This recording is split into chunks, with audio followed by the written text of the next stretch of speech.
Hello, everyone, and welcome to Red Valkyrie Presents Site. What stream did you say this was? This is 599 for us. Yes. Good hell. Not the 599th presents, but no, 599 just stream overall. Yeah, in our live tab, it is number 599. That is awesome. So you're saying I missed it by one to get to 600? Yeah, Yes. it's actually going to be our gaming guys, stream James and dudes. for for Dungeons and Dragons, one where I'll probably die actually. So yeah, that's a good episode to die on. We'll die on 600 streaming. Rather die on 66, but how are you doing, Sai? awesome. I think someone outside is using a charcoal grill, and the store has no insulation, so that's a lot of fun. Super fun. I'll just be sitting here breathing in fumes, and oddly enough, a really tasty smelling burger, from what I can tell. Oh, that's brutal. Yeah, I know. That's brutal. It's okay because I have 2-day-old pizza. It's totally on par. It's like you're eating the same thing. It's like you're there. It's fine. Same. How are you doing, Shae?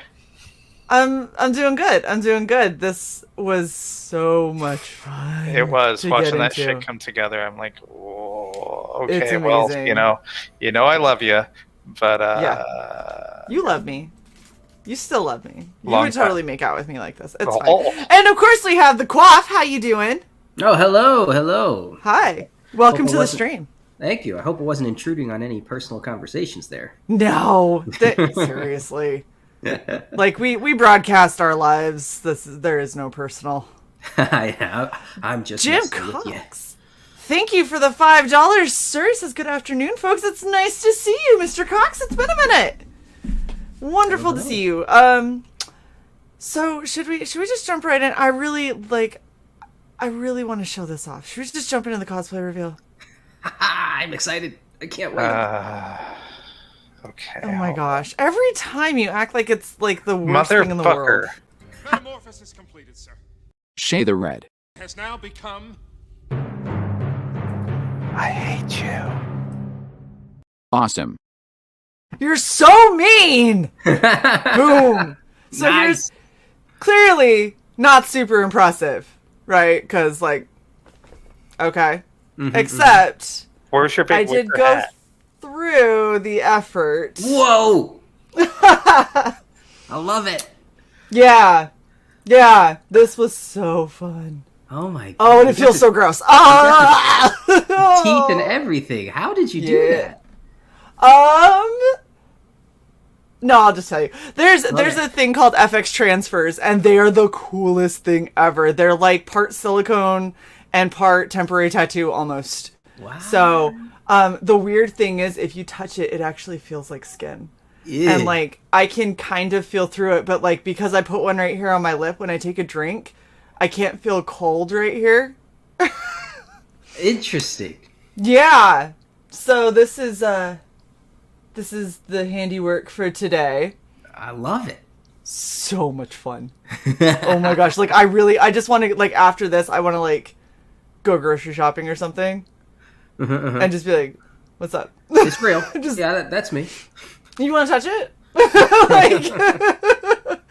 But yeah, this was what I was so excited about because it was so much fun to do, and putting the basically this was supposed to look like zombie, and I was trying to make it look less like zombie and more like just burnt out skin. Yeah, So- it looks great. Thank you. The recoloring was fun, but I also, the funny thing is this part right here, I actually feel like that part of my jaw can't move the same now. Oh man. But yay! So this is of course your main man, and he is featured prominently in one of the stories that I ended up having to go I literally messaged Quaff and was like, yo, what's underneath his little flappy thing? And he was like, oh, let me show you, and just sends me this ridiculous picture of him screaming and everything, blown out and all that. And I was like, that's it. That's what I'm doing. That's now what I'm doing for cosplay. yeah. But yeah, so obviously this is a follow-up to your first book, and this is a collection of like short stories. Is that right? Yes. So basically, it kind of fleshes out more the story, like the kind of like the backstories of the characters before they met and then the events of Volume 1 happened. So, and also it does set up. There are tidbits in here that set up for this Volume 2 as well. So it's kind of like. Ooh. Yeah, because if you've read Volume 1, you understand that my storytelling is there is a lot of kind of like back and forth between the story and then backstory. So I thought, why not give some of the backstory in a separate book so that when you read the full book, the next book, then you can focus more on the main story going forward. So I thought, let's try something different this time. Well, and this is a great way, in my opinion, to do a lot of that kind of housekeeping and fleshing out side of things, because when I'm reading a story, I want to be dropped into that moment, and those characters know about the world and what's going on, and so they're not like them sitting around and going, let me tell you where I come from. You're like, okay, seriously, like who does that though? Like even when you meet somebody for the first time, you don't do that. That's exactly how I take it. Yeah. And so being able to get you have created all the backstory and you give little tiny bits and pieces that make sense along the way. That's awesome. But then what do you do with all of this amazing, yeah, exactly. The exposition campfire chat is horrible. But what do you do with all the other amazing stuff that you've built up? Well, there's a couple ways you could do that. You could do flashback sequences, which are kind of sometimes overplayed. Sometimes it's hard to get right. You could do injecting it into your story, which usually feels ham-fisted. Or you could do something like this where it's like, hey, we're going to do like an outside of the timeline kind of mini series where you get to get more in depth into a couple moments in these characters' lives, and you get to see how they react, and that will tell you more about where they come from and what they're like and what they've been through and why they are the way they are when we go back into the main stories. So I'm super excited. Thank you. Yeah. So like, cause I feel exactly the same way. Like when I wrote the Volume 1, I was kind of just like, I don't want to bog anyone down with all these like expositional details. I just want to invite people into the journey that's as it happens. And once people get to know the characters and have experienced a journey with the characters, then they're going to think, where did these people come from? And then they'll be right. Exactly. Yeah. I don't care about every Joe Blow out there. I want to know about the ones that I find cool that have done cool things. So show me the cool things first, and then when I kind of give a shit about them and be like, so why are they like this? Exactly. Like, what happened to his face? When did that happen? And like being able to go back through and see some of those moments, because it's like, okay, clearly he's been through some stuff. It's very obvious. We don't gotta peel back the onion all the way and be like, oh, this is what happened and this is what life has been like every day after, and it's been a struggle. Instead, you sent him to a ramen shop and you got to see what happens when he attempts to eat. Exactly. It's fantastic. Okay, so tell us about the first one, which is Dragon Warrior, 22 pages. Okay, so basically, Dragon Warrior picks up with it tells the story of how Shotgun Samurai got recruited into the Shogun's army, and so this is him going on the first mission, and so he gets recruited by this guy here. We call him the Ninja Master because he's the master of the ninjas, the Ninja Master, and so he is searching far and wide for the mythical Dragon Warrior that everyone thinks is a legend, and then finally he bumps into the man who owns the dragon sword that we know as the shotgun. And so this is how he gets him, and he convinces him to join his little ninja troop as they go off on an assassination mission, and we get to see how a shotgun fares during a stealth mission. So yeah. I mean, if it's like Call of Duty, you can put a silencer in a shotgun. Well, this is not like Call of Duty. So. I don't feel like that's a thing. By the way, Soul Ion had a fantastic pun with the face covering pulled up, you kind of look like a zombie rapper, the not so fresh Prince of Deader. Oh my god, that's a good one. That was fantastic. Fantastic. I felt that one. I was like, ooh. All right, and then we have this is what won me over for this cosplay because it's just so funny. So Tales from the Ramen Shop. Tell us about this. All right, so this one is the focus is on our good friend George, the ramen chef. He's a fan favorite from Volume 1. Yep, he's kind of like the happy-go-lucky comic relief character. Owns a ramen shop, and so Tales of the Ramen Shop is gonna whenever I continue this Tales of the Ramen Shop story, it's going to be just little stories of George running his ramen shops and the characters, the vagabonds and the travelers and the wanderers that he bumps into. And as we can see here, this scallywag here who happens in who's as we can see is missing half of his face. Actually, it's you'll see it's revealed early on in the story, so it's not too much. It's actually the villain from Volume 1. Nice. Yeah, so we'll see. I'm always the villain, Sai. What did I say? I always choose to cosplay the villains. What is wrong with me? They're more interesting looking and sexy. Usually, They are. not this Everyone time, does though. they do their heroes and they look so cute and happy, and then I'm like, but look at that badass villain. He's literally his face is burned off. Like, let's do him. That's so cool. God. I agree with you, but I really designing the villains, I have way more fun because you could just make them so cool looking. I don't know what it is, but there's just something about the villains that you could just. I don't know either, but you know what? This is the conundrum that we end up in. I end up cosplaying all the villains because they just look cooler. They're more fun. Yeah, like the villain for Volume 2, like that guy's really cool. I've revealed him already if you guys want to see him, but Yeah. okay, let me bring up a picture. Yeah, so Imagine says that she has a George sketch card framed on her wall. That's amazing. That is so cool. oh man. Oh shoot. Where did I put I'm gonna roll this back up so I have some depth perception. Cause there it is. Here we go. Here he is. Okay. Open a new tab. Yeah, so this is going to be the villain for the next story. He's going to be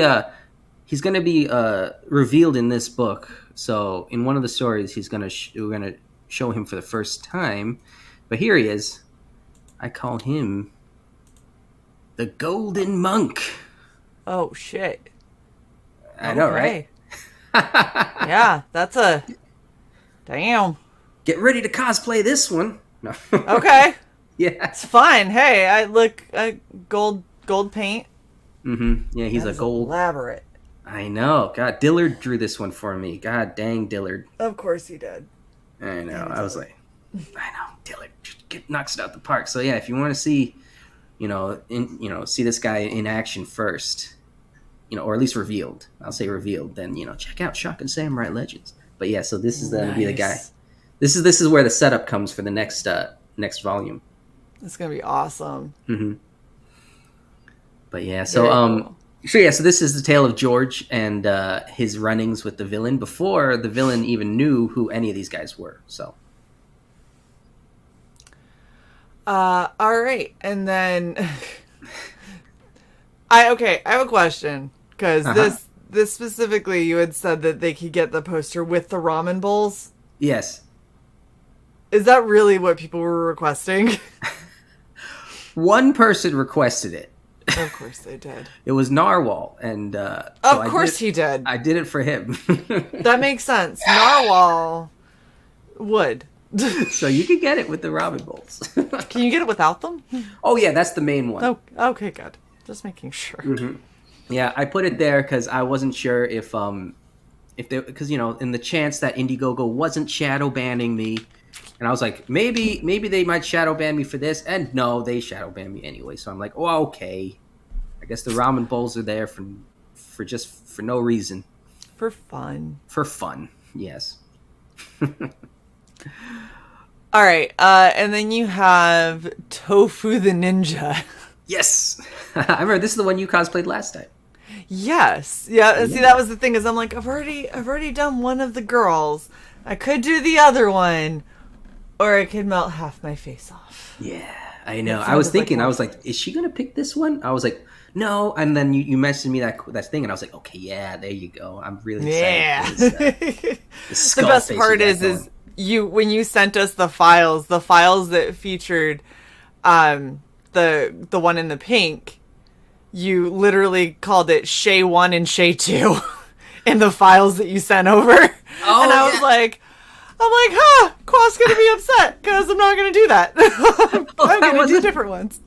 That was just because I created those files to send to you. I didn't actually like. It's so That's funny. What I meant, but that's funny, It was though. just You will those dress two like that you this, did it. and you will be happy about it. Yeah. Right? This is what I want you to cosplay.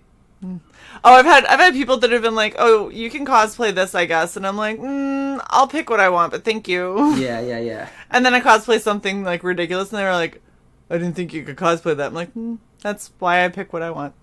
Exactly. Yeah. All right, so tell us about Tofu the Ninja. All right, so this is Tofu the Ninja. This is about her time because she also used to. There's a theme in Shock and Samurai. It seems like all the main heroes used to be working for the bad guy, and they all split off for their own reasons. So this is the first chapter of the story of how Tofu split off from the Shogun and why she hates the Shogun so much. So this is Tofu's the one in purple. Yes. Okay, and then Nato is her sister. pink. Yes. Okay. So this is the introducing Tofu's sister, Nato, and so they used to be like a ninja duo, or as they call him, kunoichi in Japanese. Yeah, and this is just the story. This is them on their mission. They are also searching for the legendary dragon warrior. So we'll see. Did they find the real one? Let's find out in this in Tofu the Ninja. Can I just point out how much I absolutely love that you have like totally serious, well drawn everything here, and the second she falls, it does that anime trope where it gets really, really basic. Yeah. And all it is oh no, and I'm like, oh my gosh, she looks so cute as she's falling. I know. Like, it's made me so happy because she's like, oh, and I just see like the little hands doing the little like back and forth and just that week, like the worry. Exactly. That's how I picture it too. Yeah. Oh, thank you, Gordon. I can't help myself. I have to laugh sometimes, you know. I mean, you really do. And this is it. It's just funny because they're over here and they're talking and it's all like serious and like, yeah, this is what we're going to do. And oh shit, I fell off the freaking roof. Like, oh, what's happened? Like, yep, there you go. That's what you get. That's what you get. Oh man. Yeah. So as you could tell, Nato's a bit clumsy. So she's the clumsy sister, and Tofu's always, darn Nato. Now I got to save her again. So you can see that dynamic, and yeah, I'm proud of this page, so I put it up. This is a really cool page. Thank you. Oh man. Perspective, man. Fuck that shit. I know. How long did you sit here with the ruler just going, motherfucker? Oh man, no idea. Like I had to just learn. I basically had to learn how to construct an actual freaking staircase, and I was like, and then drew it myself, and I was like, this is crazy.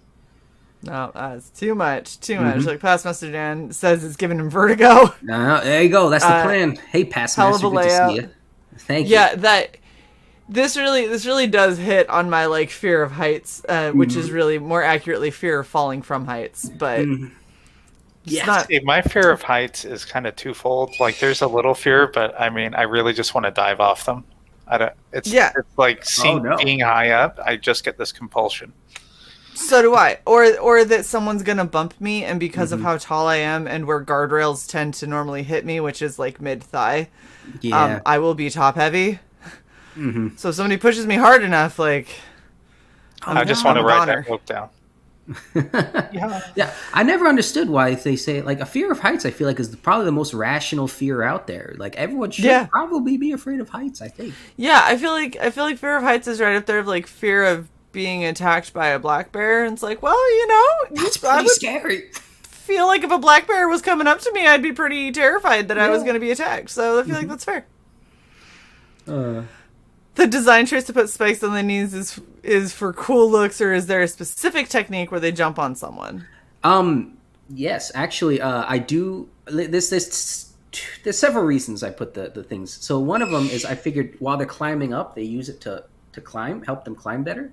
But also they use it for attack too. So I have one cool fight scene that I'm choreographing right now where she kind of jumps up. Well, it's close quarters combat, so she knees some guy in the face and rips his face off.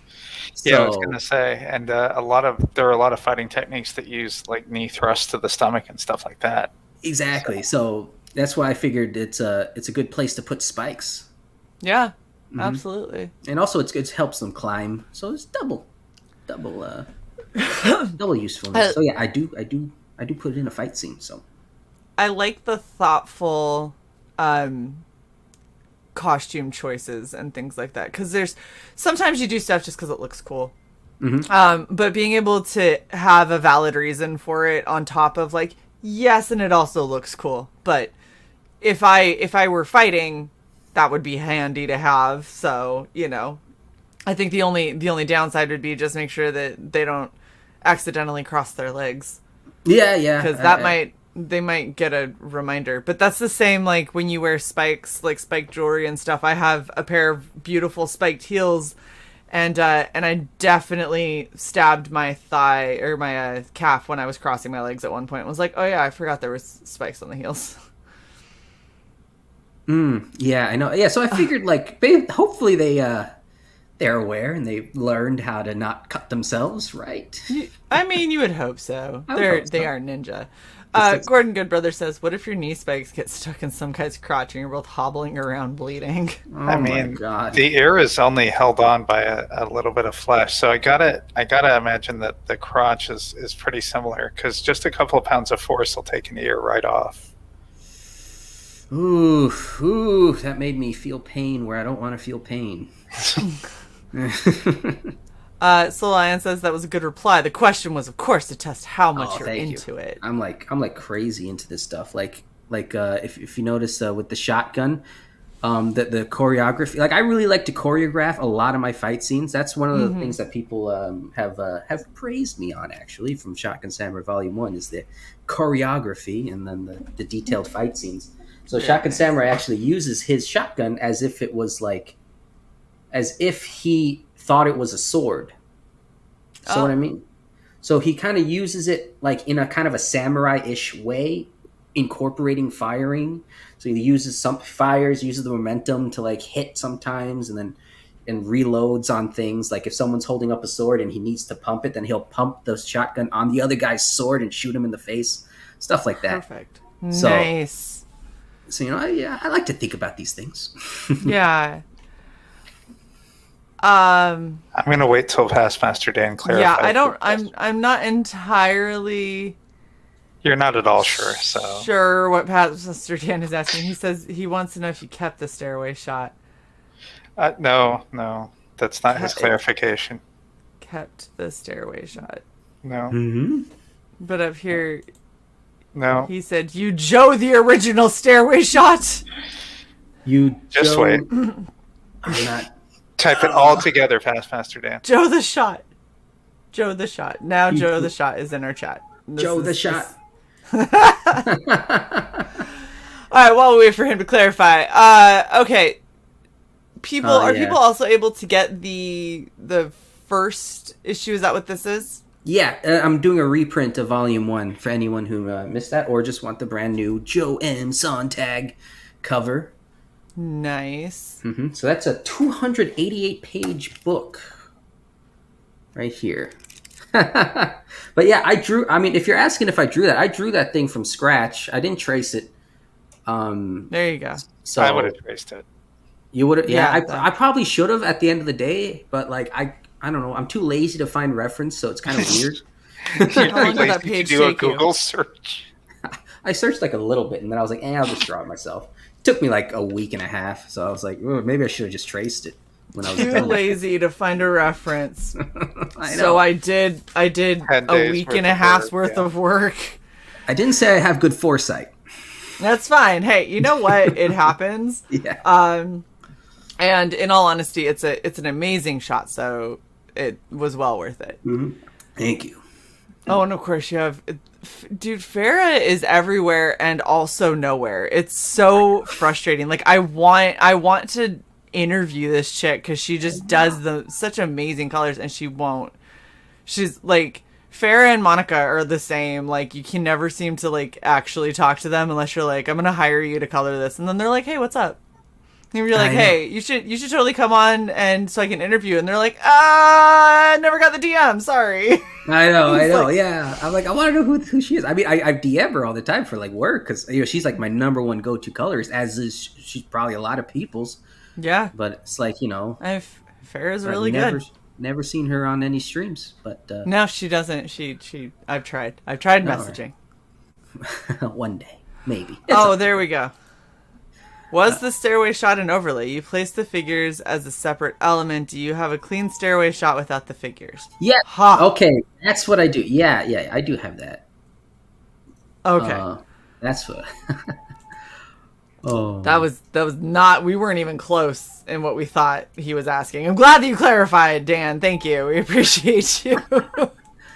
Yeah, where is that? I have it somewhere. Oh man, but yeah. Is in here? I'm unorganized too, but yeah, I have it. Yeah, I do have it. So I don't know if anybody wants that as some image. I guess I could. I guess yeah. If AI is taking over, just Joe the Shot.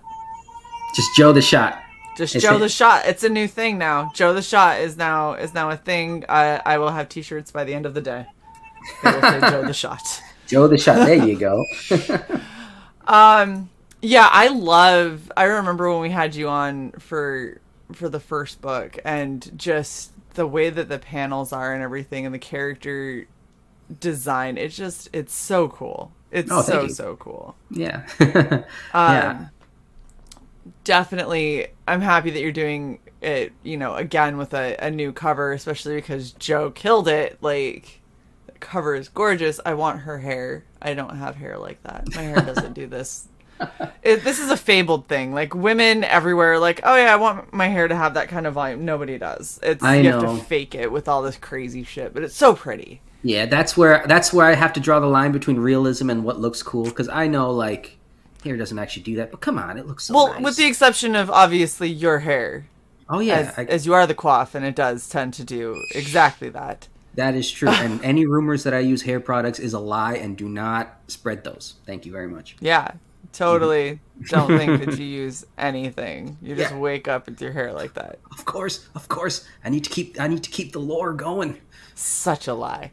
All right. So what is this? The nuclear fallout samurai. What is this?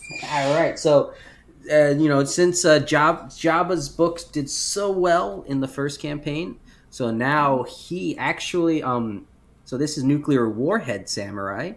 So this follow-up sequel to Nuclear Warhead Samurai is available with Nuclear Fallout Samurai.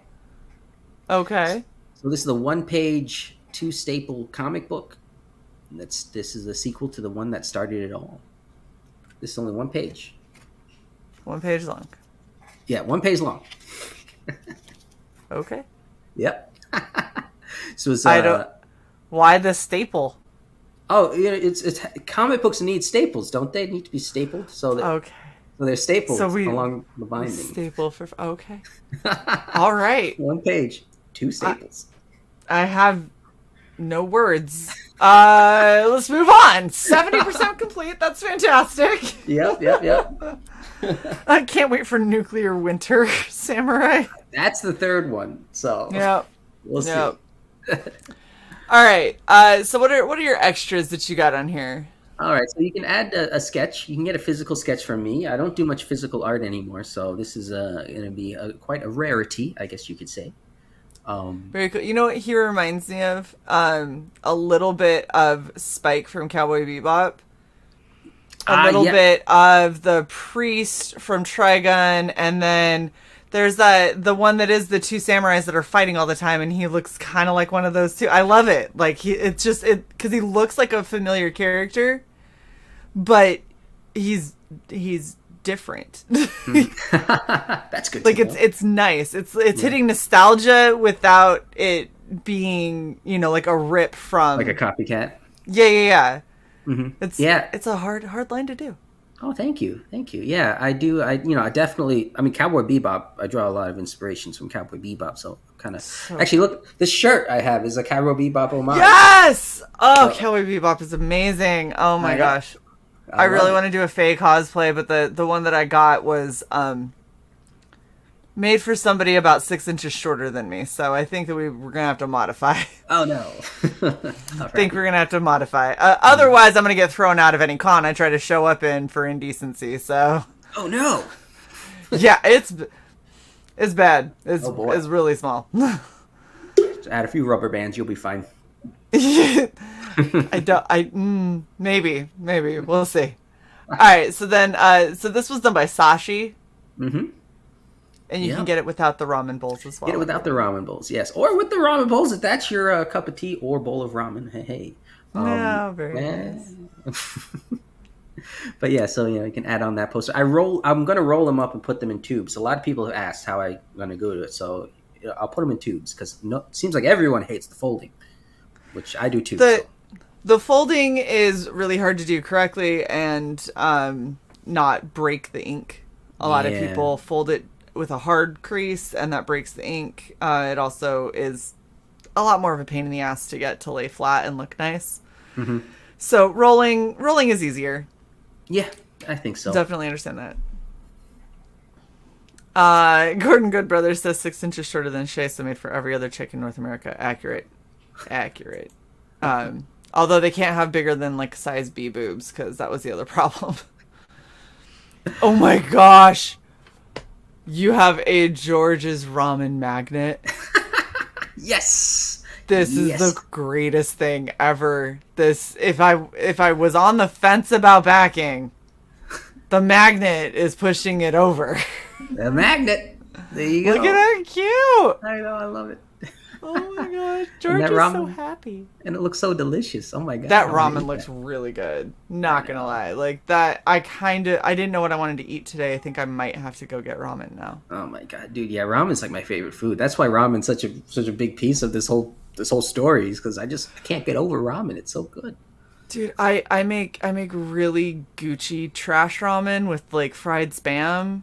Nice. And hold on, where'd they go? Right here. I totally didn't use these as props earlier in a picture, but I got the Murchan.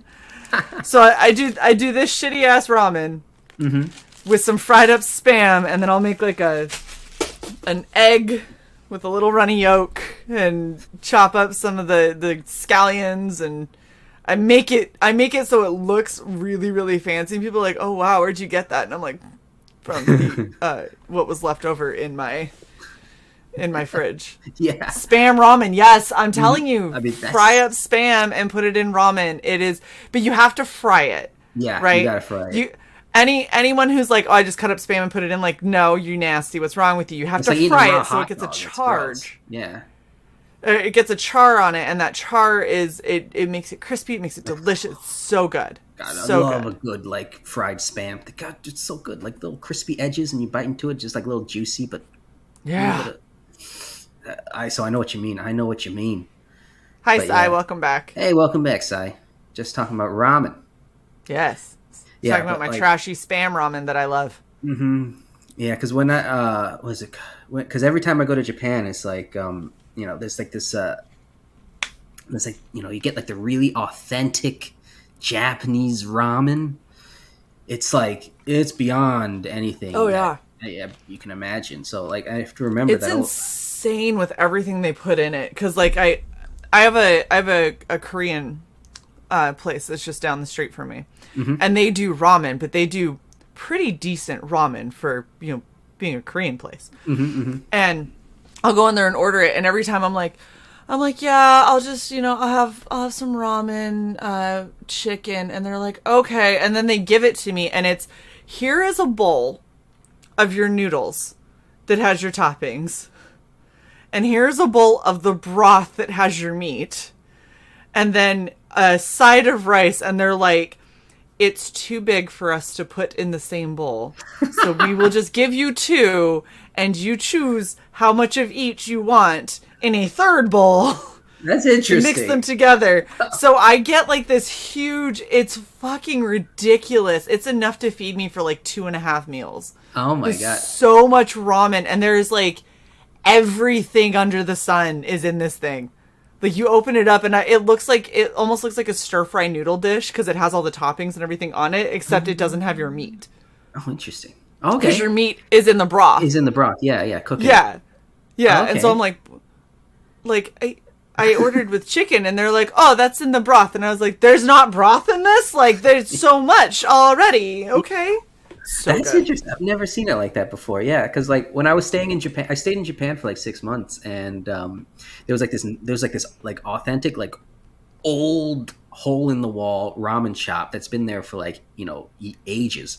Mm-hmm. And, you going back, you see them in there making the noodles themselves. Oh my gosh. It's like the most amazing thing to watch. They are fucking wizards. I know. And they have these giant like barrels full of the broth and everything with like the pork bone just marinating in there. Yeah. And it's like, oh my God. I just go there and I gained so much weight in Japan because I just ate there way too many times. Yeah, I can see that. Have you ever watched them? So totally off topic, but now that we're talking about Japanese traditional food making, have you watched what they do when they make traditional mochi? Oh, you mean with the yeah, like what the fuck, dude? I don't know how they do that. Like watching people, I was like, this is the only dessert that you could make where you could legitimately lose an arm if your timing is off. Exactly. Like, some guy's like in there like mixing the thing, and the other guy just smashing with the hammer. It's like, dude, you could like cripple someone because you one person who's trying to turn it, one person who's hitting it, and it's just like, what happens if somebody like sneezes and so they're half a second off? Like, I was like, how did you lose your hand, father? Well, you see, back in 1984, I was making mochi. Yeah, exactly. It's just fucking ridiculous. Oh my gosh. Mm-hmm. Oh man. You know what, Soul? Rude. Just rude. Turkey sandwich is pretty. Whatever. I love turkey sandwich. You gotta have the right amount. You gotta have enough mayo on it, or else it's a little. Yeah, and it's got to be leftover Thanksgiving turkey, not like cold cuts or anything like that. And what's even better is if you can get bread that's firm enough or toast it, then just put a little gravy over the top of the turkey and use that instead of mayonnaise. Oh, all right, okay, that is pretty good. Leftover Thanksgiving food is always the best food. This is true. Mm-hmm. That is true. Now I'm hungry. I'm gonna mute while I order something. Hashtag Valkyrie lore. Thanks, Soul. Yeah, we're making all kinds of lore here today. All right, so then we also have sketch cards by Felsbug.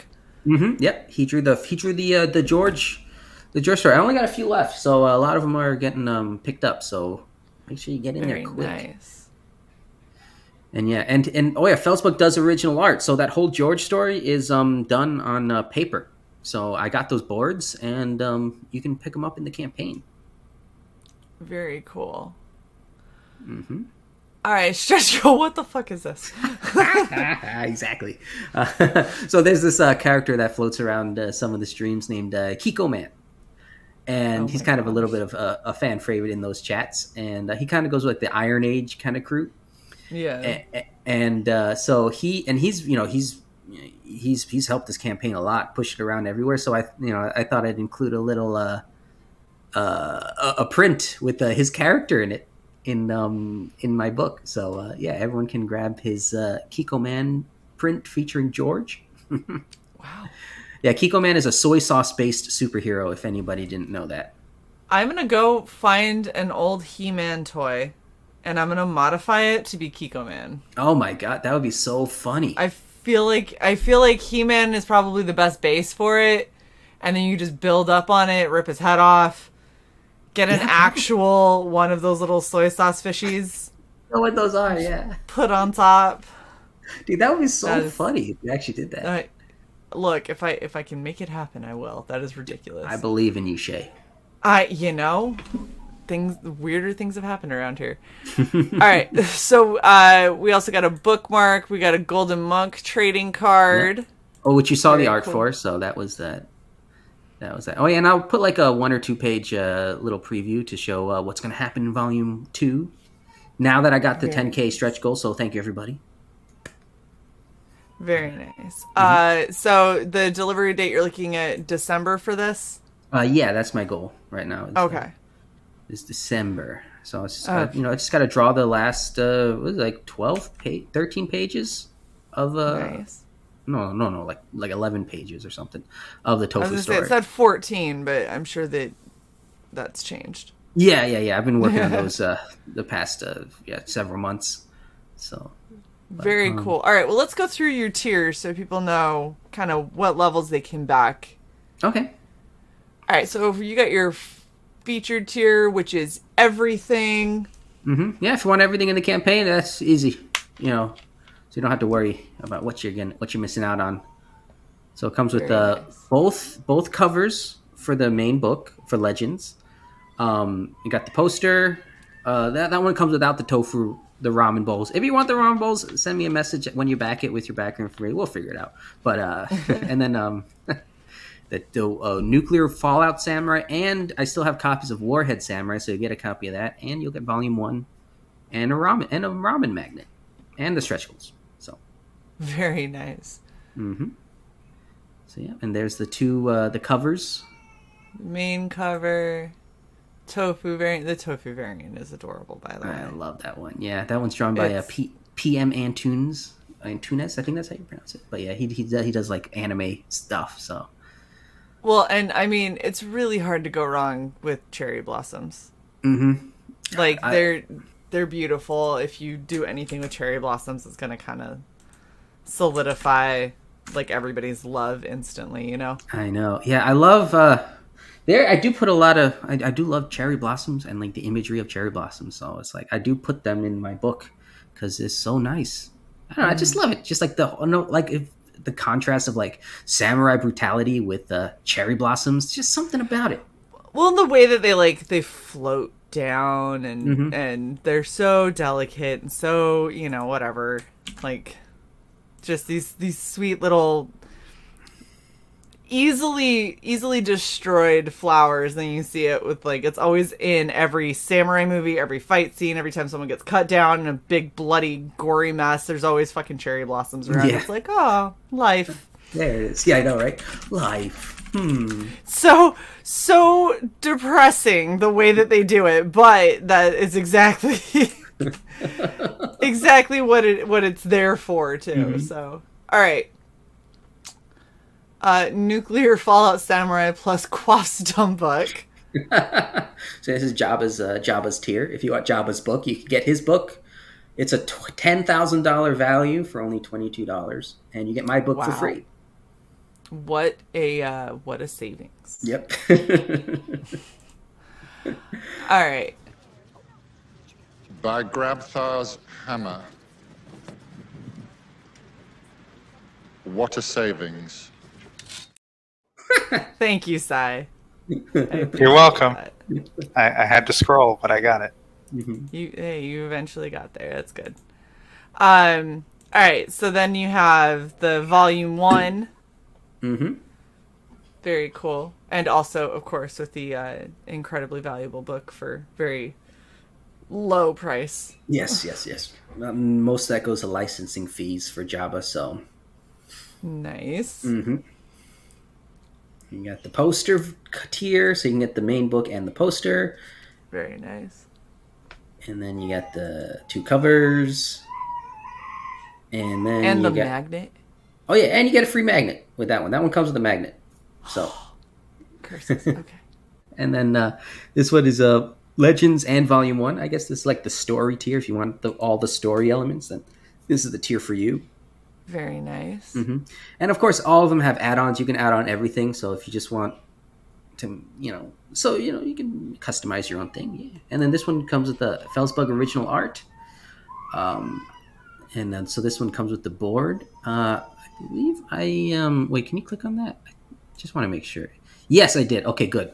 You can get your book. I was like, pretty sure I put free book in there, so I hope I did. But yeah. Very nice. That comes with a book. all the first printings are gone. Yeah, I had some first printings left over, and they're all sold out. So, Aw, well, there's lose, guys. Yeah, sorry about that, guys. Second printing is available. You've been doing pretty damn good. How long are you probably going to stay in demand for? I'm assuming for a while if you're not delivering until December. Yeah, until I start delivering. I mean, even after I deliver, I'm going to keep it until because a lot of people like to get the book after they've seen that it's been delivered. So I'm going to keep it open for those guys too. But usually after I start delivering it, then I kind of go to the retail price, I guess you can say. So get it now if you want to get it at the bargain. Nice. Well, this looks like a really fun kind of in between story elements book that that's going to get you a little bit more into these characters. Plus, obviously, if you're like me and you like to just collect because they have pretty covers and you want to make sure you have all the pretty covers, you can get another pretty cover of the first edition, even if you've already got it. Yep, and Past Master Dan says 20% are late purchasers if they know it exists. That's what I found. Fair. My first campaign got like a lot of people back after that because I was a new guy back then, so I was like, people were kind of I get it. People were skeptical. Is he really going to deliver? And then once I did, then people were like, all right, cool, I'm getting it. Well, and there's a lot of campaigns that are having a hard time actually delivering. So it makes sense that people are getting, plus, with the way the economy is, it's a lot more expensive. People are a lot more reserved with their money. Yeah, so it definitely makes sense. Yeah.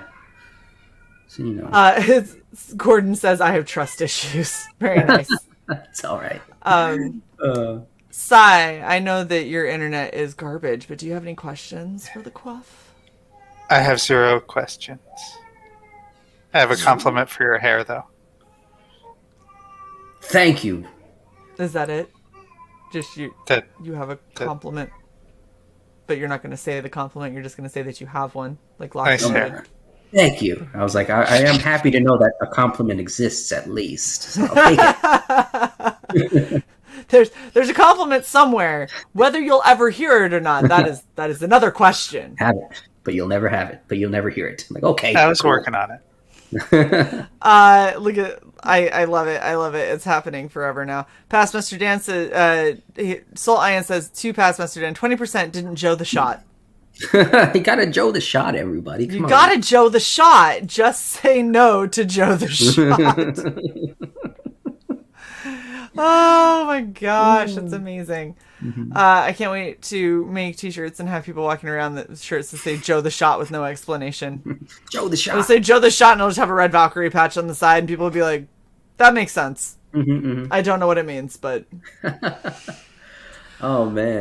Well, I want to thank you so much for coming and hanging out with us. It was so much fun having you on, as always. And, of course, your amazing hair. Thank you. Jim Cox just said there was a compliment from Sai. Is everything okay? Oh. I mean, that's... Shut up. I'm a complimentary person. Okay. Got him.